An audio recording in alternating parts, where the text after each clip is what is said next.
Jenderal Deko melihat ke arah tangan Chosius yang rupanya masih menggenggam satu amplop lagi. Sampulnya bersegel, tampak rapi dan belum dibuka. Ini memang satu dokumen lagi dari Claren yang hanya boleh dibaca oleh menir jenderal, kata Kolonel Chosius. Kamu hampir melupakan hal sepenting ini, Kolonel, kata Jenderal Deko. Maaf, ini bukan hal yang disengaja. Chosius membanting amplop itu ke meja kerja sang jenderal. Perkembangan baru dari ahli bahasa Kertapengalasan, gumam Jenderal Deko sambil membaca laporan rahasia Claren. Dia berjalan ke belakang meja, lalu duduk di kursinya. Sobekan sampul dia remas-remas dan lempar ke tempat sampah di sudut kiri ruangan. Chosius mengambil piring dan mengisinya dengan roti, frikandel dan mentega. Dengan sigap, De Stoors mengambil gelas dan membuka botol baru berisi Constantine wine, menuangkannya untuk sang kolonel. Chosius mungkin menganggap layanan yang sopan, tapi tentu De Stoors lebih bermaksud mengajari karena tidak ingin melihat perilaku barbar perwira itu dalam makan dan minum terulang lagi. Kertapengalasan itu luar biasa, kata Chosius sambil tetap mengunyah. Aku pernah menghadapinya ketika dia mempertahankan markasnya di Pleret, di bekas istana Amangkurat. Ketika bertempur, dia seperti orang yang paling mencari kematian, sama sekali tidak takut pada senjata apapun. Itu kenapa tubuhnya penuh dengan luka. Tapi konon itu karena dia selalu menghisap candu sebelum bertempur, timpal De Stoors. Hal itulah yang tidak disukai oleh Diponegoro. Ya memang, tapi bagiku sama saja. Kertapengalasan itu termasuk lawan yang paling membahayakan pasukan kita.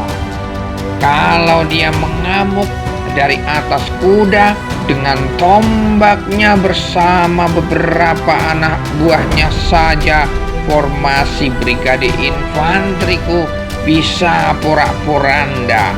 Bahkan barisan artileriku pun pernah dipecundanginya. Apalagi dia bersama orang-orang Ottoman itu, Nurkandam, Otip, Orhan, dan siapa satu lagi itu, aku lupa. Murad, sahut De Stoors. Iya, Murad. Kacau, benar-benar kacau. Kalau mereka yang memimpin kesatuan-kesatuan Turkio, Bulkio, dan Arkio itu kata Kolonel Chosius. Dan bedanya dengan Kerto Pengalasan, mereka tidak pernah pakai madat untuk mengurangi rasa takut di medan perang. Hahaha. Ya, di pertempuran Gawok, Kerto Pengalasan bersama Abdul Kamil Sentot, Mertonegoro, dan Gondokusumo nyaris menghancurkan infanteri dan husar kita. Adapun orang Ottoman itu, Kotet dan Nurkandam, mengacaukan barisan artileri, membunuh hampir separuh Hulpetruppen yang dipimpin Jos, dan menewaskan asisten residen Sebalir bersama 2 perwiraku yang seangkatan dengan Kapten Dreyer. Untung beberapa bulan terakhir ini aku tidak begitu banyak mendengar tentang mereka, kata Kolonel Chosius. Clearance melaporkan bahwa Kerto Pengalasan sudah berhasil mencapai beberapa kemajuan dalam perundingan dengan Patih Diponegoro yang bernama Raden Adipati Abdullah tentang syarat-syarat penghentian perang, ujar Teko dari kursinya. Dia melepas kacamata yang tadi dipakai dan meletakkannya sambil memencet-mencet pangkal hidungnya. Helaan napasnya terdengar berat. Yang saya ingat, beberapa waktu yang lalu melalui Kolonel Clearance, dia telah meminta kertas bermutu tinggi buatan Belanda, tinta dan pena.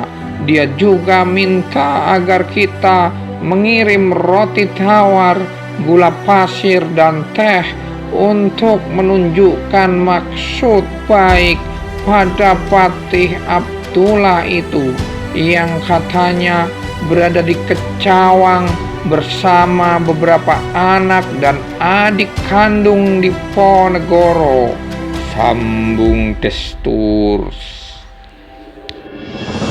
Benar-benar tambah bikin bangkrut, sahut Chosius masih sambil mengunyah makan siangnya. Kata Clearance, keluarga sang pangeran pemberontak itu sangat ingin mengakhiri perang. Bahkan salah satu putranya menangis ketika menanyakan kepada utusan Kerto Pengalasan kabar tentang istri dan anaknya yang berbulan-bulan tidak dijumpainya. Destur sempat menegakkan badan dan memutar tubuh sebentar ketika mengatakan hal ini, lalu kembali menghadap ke arah atasannya setelah 2 langkah bolak-balik. Aku sudah menolak permintaan gencatan senjata Raden Abdullah. Tidak ada gencatan senjata sebelum Diponegoro diketahui keberadaannya, dan menulis sendiri surat penyerahan dirinya. Nah, di sini Kerto Pengalasan juga menyampaikan hal yang diinginkan Diponegoro untuk kita penuhi.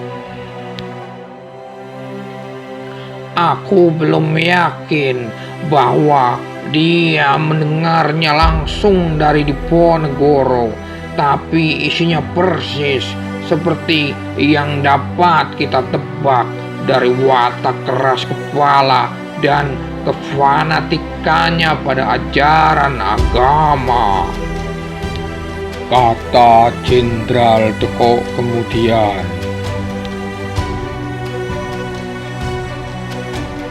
Apa saja yang diinginkan pemberontak itu, Mainir Jenderal? Tanya Destur sambil mendekat ke meja atasannya, menyorongkan tangan ke depan dan menumpukan telapak tangan di pinggirannya. Coba kau baca, Mayor, kata Jenderal Deko. Yang Mulia Sultan Jawa. Begitu Kerto Pengalasan menyebut atasannya. Cuy! Destur kelihatan berang, tapi dia tidak punya pilihan selain melanjutkan membaca. Beliau tidak akan membatalkan cita-citanya untuk memulihkan kemuliaan agama Islam di seluruh Jawa. Jika beliau tidak berhasil memenuhi maksud itu, pasti beliau lebih memilih binasa dan sirna dari muka bumi ini. Mati saja orang gila, teriak Cosius sambil melempar piring logamnya ke meja, menghasilkan dentang kerumpiang yang tertahan beberapa detik.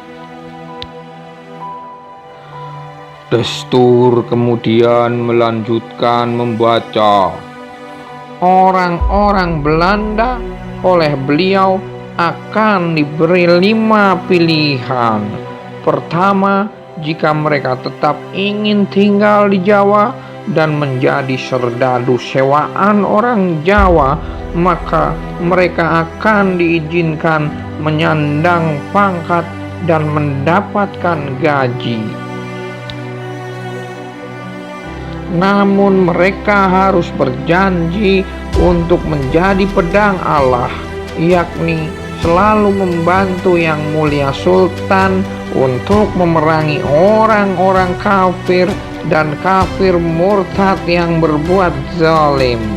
Kedua, jika mereka betah di Jawa dan hendak bergiat dalam usaha dan niaga, mereka akan diberi tempat di pesisir utara yang dikhususkan untuk itu. Ketiga, jika mereka mau kembali ke Nederland, maka orang Jawa dan orang Belanda akan tetap menjadi sahabat satu sama lain. Dan yang keempat, jika orang Belanda membutuhkan hasil bumi orang Jawa, mereka wajib membayar dengan harga yang pantas, dan jika menyewa lahan, mereka juga harus membayar dengan jumlah yang semestinya. Dan yang kelima, apa itu yang kelima? Kenapa berhenti segala? Ya, bagian itu adalah khayalan Diponegoro yang paling naif, kata Destur. Lanjutkan, Mayor, kata Jenderal Dekok. Jika mereka mau masuk Islam, tentu semua perselisihan akan tuntas, masalah berakhir, dan kedudukan mereka di sisi Yang Mulia Sultan adalah saudara dalam seiman, bagaikan satu bangunan yang saling menguatkan satu sama lain, dan bagaikan satu tubuh yang bila satu bagiannya sakit, maka yang lain turut merasakan, kata Destur membacakan surat itu. Diponegoro membayangkan bahwa Seusai perang, dia bisa mengembalikan keadaan Jawa yang berdaulat penuh seperti masa sebelum Gubernur Jenderal Dendles, sela Dekok sambil menggaruk-garuk bagian belakang kepala yang tidak gatal. Dia seolah hendak mengatakan kita harus menjadi dua kanak-kanak yang sempat berselisih dan saling tidak bertegur sapa, tapi kini telah berbaikan kembali, lalu hidup berdampingan tanpa saling memerintah ataupun diperintah. Bodoh sekali. Mimik wajah Josius tampak merupakan perpaduan dari heran sekaligus jengkel luar biasa. Dan dia mau menjadi penata agama seluruh Jawa. Bagaimana dengan Sunan dan Sultan? Tanya Desturus. Dia pasti akan meminta wilayah kekuasaannya diambilkan dari Yogyakarta maupun Surakarta. Dalam suratnya, Kertopengalasan mengisyaratkan bagaimana Diponegoro memerintah dengan menjadikan kepatuhan terhadap agama sebagai ukuran terpenting. Kelayakan para nayaka dan tumenggung seperti Remo Jatinegoro yang ada dalam jangkauannya. Bupatinya rajin salat 5 waktu dan taat beragama, maka keadaan akan menjadi tentram. Kalau di daerah lain terdapat bupati yang tidak mau salat dan banyak bermaksiat, Diponegoro pasti akan memeranginya, kata Jenderal Teko. Pangeran yang gila ini menularkan kegilaannya kepada kita, ujar Josius sambil meremas kepala dan menarik-narik rambutnya yang acak-acakan. Jadi sekarang kita berada di titik kebuntuan. Perintah Gubernur Jenderal di satu sisi, syarat-syarat Diponegoro di sisi lain. Langkah mana yang akan Mainir Jenderal pilih? Tanya Destur. Dua-duanya memang tidak mungkin, Mayor. Menangkap dan membunuh akan menghasilkan akibat yang tidak bisa kita perkirakan. Dia terlalu dicintai oleh rakyat, tapi kalau memenuhi tuntutan gila Diponegoro, betul kata Josius, gila pula kita ini, kata Jenderal Teko. Ketika Jenderal Hendrik Markus Teko sedang berpikir keras, seorang prajurit masuk dan memberi hormat. Ketika disilahkan maju, dia berkata, "Surat penting dari Komisaris Jenderal Lupus di Buitenzorg, Mainir," kata prajurit itu. "Apa lagi ini? Kau periksalah, Mayor," kata Teko. Destur segera mengambil surat itu dari tangan si prajurit dan membacanya dengan cepat hingga tiba di bagian yang paling menarik. Dia mulai melambat.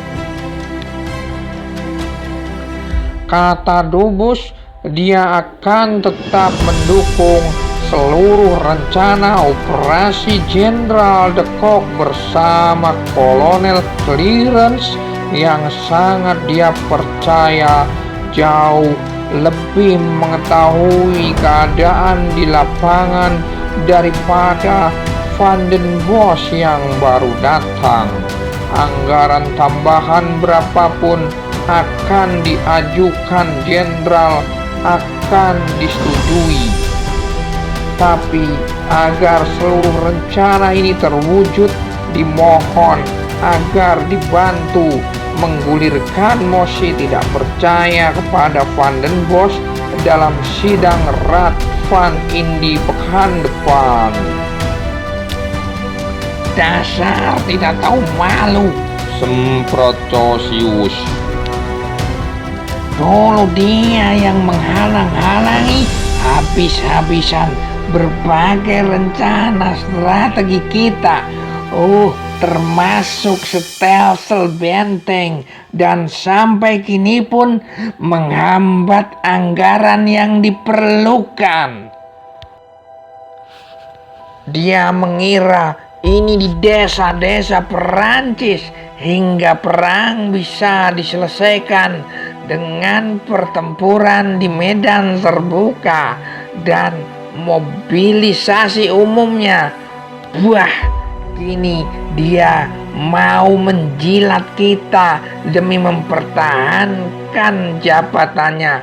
Brengsek, kata Kolonel Chosius. Bagaimana menurut Menir Jenderal? Tanya De Stoor. Aku mungkin akan ke Batavia, jawab De Kock sambil mengelus dagunya. Senyum yang sulit diartikan mengembang sebentar di wajah kebulat-bulatan itu. Akan menarik sepertinya mengikuti perkembangan pergantian gubernur jenderal ini dari dekat. Bagaimana kalau aku serahkan komando markas sementara kepada Kolonel Chosius, adapun Kolonel Clarence tetap diberi kekuasaan menjalankan upaya penumpasan maupun rintisan diplomasi di Baglen Barat, kata Jenderal De Kock. Saya justru menyarankan sebaliknya, Jenderal, kata De Stoor. Lebih baik biarkan saja Dubus dan Van den Bosch menyelesaikan urusan di antara mereka. Jika Menir terlibat soal politik semacam ini, saya khawatir kebijakan dari gubernur jenderal yang selanjutnya tidak akan menguntungkan. Memihak siapapun, kita sama-sama sulit menebak akhirnya. Janji Dubus pun sulit dipegang. Saya belum tahu seperti apa Van den Bosch, tapi jikapun dia berhasil mengambil alih kekuasaan dengan sempurna, dia tidak akan bisa memaksakan kehendaknya. Saat itulah Menir Jenderal bisa menemuinya dan merundingkan langkah mengatasi Diponegoro ini, kata De Stoor. Jenderal De Kock mendehem. Mayor De Stoor agaknya memang tidak suka kalau saya yang memegang komando, sungut Chosius. Bukan begitu, Kolonel. Di saat seperti ini, keadaan di Batavia tidak menentu. Begitu pula di sini, sebaiknya semua berada di pos masing-masing untuk mengamankan situasi, kata De Stoor kemudian. Pendapat Mayor De Stoor memang masuk akal. Aku mungkin akan menunggu beberapa hari lagi sebelum berangkat ke Batavia menemui Gubernur Jenderal untuk meyakinkannya agar mendukung langkah-langkah yang kuambil. Saat itu kupastikan kau kolonel yang memegang penuh komando, kata Jenderal Deko. Menir tidak takut. Aku akan bertengkar terus dengan Clarence, tanya Josius sambil menyeringai. Hahaha, aku harap kau mau bersabar sejenak, kolonel. Hahaha. tapi harap kau ingat, Clarence itu orangnya dubus, Kata Kolonel Josius. Sudahlah, Kata Jenderal Deko. Kapten Pracher dan Kapiten Jos rupanya telah kembali memasuki ruang utama markas bersama 2 orang Jawa. Raden Tumenggung Wironegoro disertai utusan Tuan Patih Danurejo ada di sini, Menir Jenderal, lapor Pracher sambil mengangkat salut hormat yang disebut namanya bersama Sang Caraka menghaturkan sembah sambil membungkuk kepada Jenderal Deko.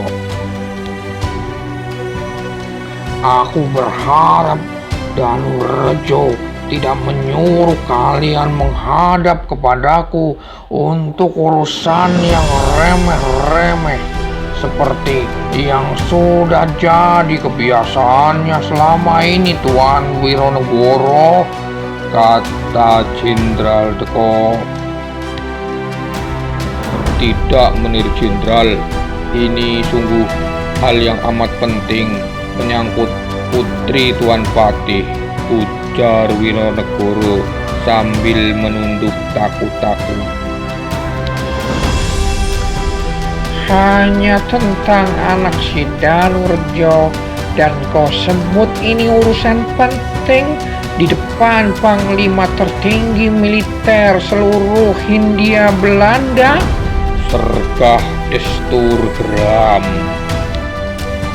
Kami sudah mendengar hal ini dari Tuan Wironegoro, ujar Jos tiba-tiba. Dan kami tahu kepergian Tuan Putri Jelita dari kepatihan itu adalah untuk mencari pemuda yang sangat dicintainya, Basah Nurkandam. Dia pergi didampingi oleh Cawanci, putra angkat Pangeran Ngabei yang juga sahabat karib Nurkandam. Terakhir kali dikabarkan terluka parah di pertempuran Siluk. Konon Basah Nurkandam beberapa hari lalu terlihat menuju ke barat melalui Sentolo dan dipastikan hendak menggabungkan diri dengan Basah Kotip, Sarif Hasan Munadi, dan Xiao Chen Kuo. Lalu mereka akan bersama-sama menemui Diponegoro di bagian barat, kata Kapiten Jos menjelaskan. Para penjahat perang dari Ngerum dan Ngarap, seru Wironegoro sambil mengepalkan tangan. Kalau kita berhasil melacak mereka melalui Siti Fatmasari, dalam sekali pukul beberapa lalat sekaligus mati, kata Wironegoro lagi. Sekali pukul itu bisa saja kau yang mampus, Tuan Wironegoro, sahut Destur sambil tersenyum sinis. Maksud saya, ujar Wironegoro tersipu. Maksud saya, kalau Ndoro Tuan Jenderal berkenan mengirim satu pasukan khusus yang paling terlatih untuk bersama dengan kami melacak mereka, kita pasti akan berhasil menangkap atau membunuh para pemberontak ini. Bukan begitu, Ndoro Tuan Jenderal, kata komandan pasukan kawal keraton Yogyakarta itu sambil mengajukan jempol, menganggukkan kepala, dan tersenyum dimanis-maniskan pada Jenderal Deko. Tuan Wironegoro sudah tidak sabar untuk bisa mengawini janda basah kotip rupanya. Ujar Destur dengan tersenyum mengejeknya. Adalah siap. Maksud saya bukan karena itu kok, Mayor. Estu beneran ini loh. Bukan begitu maksud saya. Wironegoro tampak gugup karena merasa keceplosan di garuk-garuknya iket yang membungkus kepala, meski yang gatal justru hatinya. Saya dan Kapten Preher siap bersedia memimpin pasukan khusus itu bersama Tuan Wironegoro, Menir Jenderal. Jos mengajukan diri ketika Dekok masih diam. Dielusnya penutup mata kanannya agar kembali rapi peletakannya. Aku serahkan urusan semacam ini sepenuhnya kepada wakilku, Kolonel Chosius. Silahkan kalian bicarakan dengan dia. Tapi ingat, jangan gegabah membunuh Diponegoro dan para basah terdekatnya seperti Mertonegoro dan Gondokusumo. Kalaupun mereka harus mati, mereka harus melalui persidangan di pengadilan agar rakyat Jawa tahu bahwa kita berbuat adil kepada seseorang yang mereka hormati. Mayor Destur, tolong siapkan keperluan perjalananku. Bisa dipastikan aku akan tetap berangkat ke Batavia, hanya belum tahu waktunya, kata Jenderal Deko. Ya, Menir, sahut ajudan bersalut hormat, lalu undur diri. Oh ya, Tuan Destur, kata Jenderal Deko seakan mengingat sesuatu, hingga sang mayor pun harus berbalik lagi. Kirim nota kepada Kolonel Solewain dan Mayor Michel di Kedu Utara, serta Kapten Johan Jacob Rups di Benteng Ungaran untuk memastikan keamanan jalur Semarang-Magelang. Aku dengar Basah Imam Musbah dan beberapa anak buahnya masih bergerak di sekitar Gunung Sindoro. Laksanakan, Jenderal. Tuan-tuan sekalian, aku mau istirahat dulu.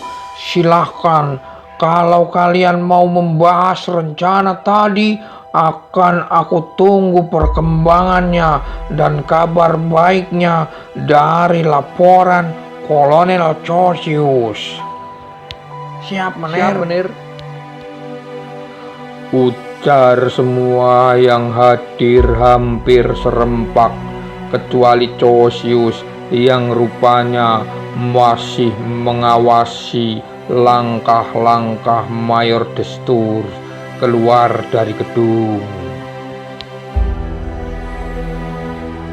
Jadi, kapan kita mulai operasi pelacakan para penjahat perang ini, Tuan Chosius? Tanya Wironegoro. Sebentar, bagaimana cara kalian agar bisa menemukan jejak orang-orang berbahaya ini? terutama Nur Kandam dan Basah Kotip. Niet henoit onderschatten, ujar Kolonel Chosius yang maju dari belakang, kemudian merangkul Jos dan Precher. Iya, orang-orang menyebut mereka para janissary terakhir. Kemampuan tempur mereka tidak boleh diremehkan, sahut Kapten Precher sambil pelan-pelan menyingkirkan tangan Chosius dari pundaknya. Yang kita manfaatkan sebagai pelacakan si jelita Siti Fatmasari. Serahkan kepada saya, Ndoro, Tuan Kolonel, kata Wironegoro dengan senyum liciknya. Dan saya juga sangat tahu bagaimana cara menangani si sipit Cawenji itu, kata Wironegoro.